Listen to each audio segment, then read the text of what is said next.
Welcome to the new and revised fabulous, fierce and feisty women in history.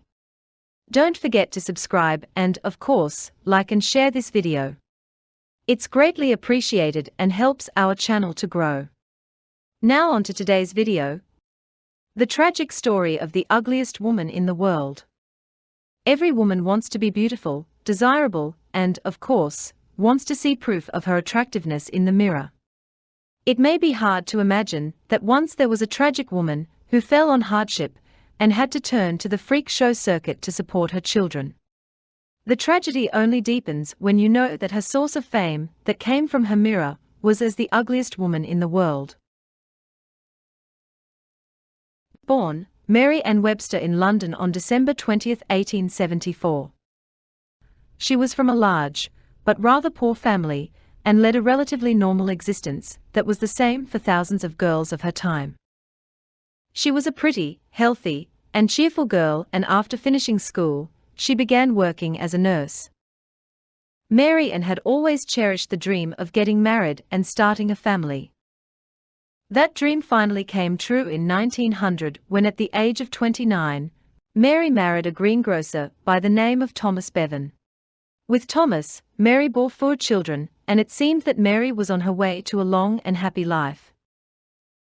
But then, things began to change. At the age of 32, Mary's health problems did not seem serious at first. After her first 2 daughters were born, her wedding ring began to feel a little tight, her feet were swollen and fit uncomfortably in her shoes.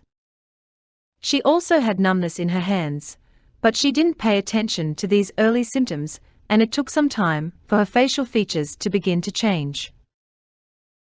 The physicians had no idea what was wrong with her at first, but as time went on, additional symptoms appeared. Her hands and feet grew abnormally huge, her face shifted dramatically, her skin thickened and roughened, and her voice grew deeper and coarser. Then Mary Ann began to experience severe headaches and severe muscle and joint pain, which subsequently led to a diagnosis of acromegaly, or gigantism, a condition in which the body's growth hormones are produced in excess, resulting in extreme deformities and a variety of internal problems. Acromegaly affects 6 in 100,000 people in the world today, so it isn't as rare as people often think, but for Mary, the disease was quite severe, as it affected her whole body. The disease began to deform Mary's limbs and the features of her face.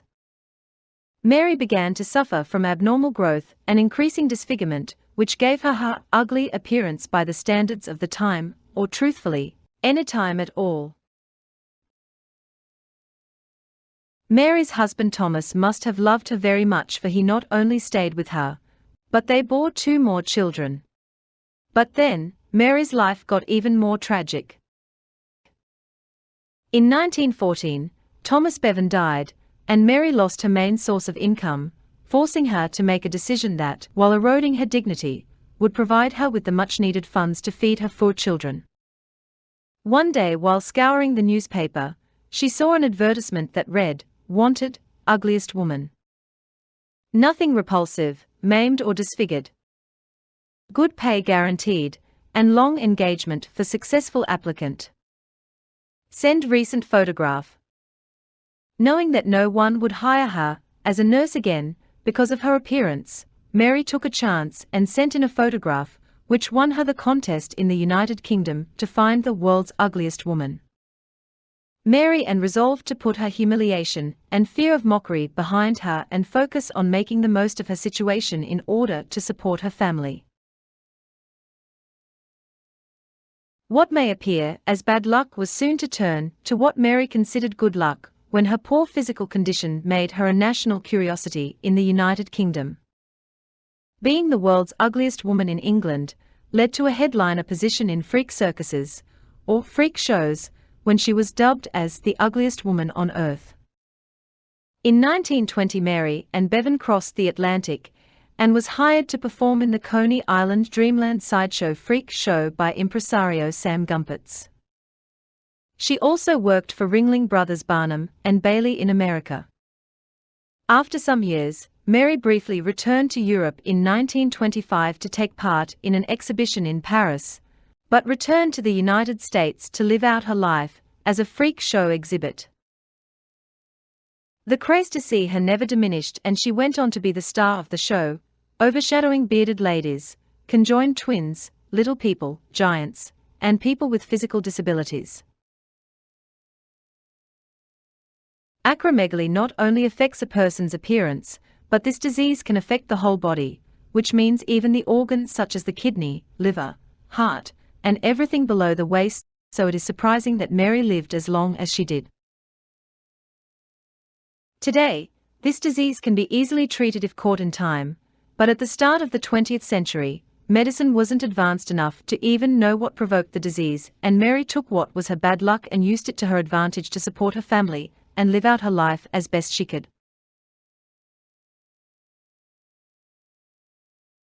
Mary Ann Brevan died on December 26, 1933, at the age of 59, after a decade of using the honor of being the ugliest woman in the world to support her family. Because of her patience and courage in facing the world, a world that neglected her dignity and self-respect and treated her as a comical curiosity, this brave woman has become an inspiration for individuals suffering from the same ailment. It is claimed that she developed a severe drinking habit during her final years and lost a lot of her fortune to poor investments.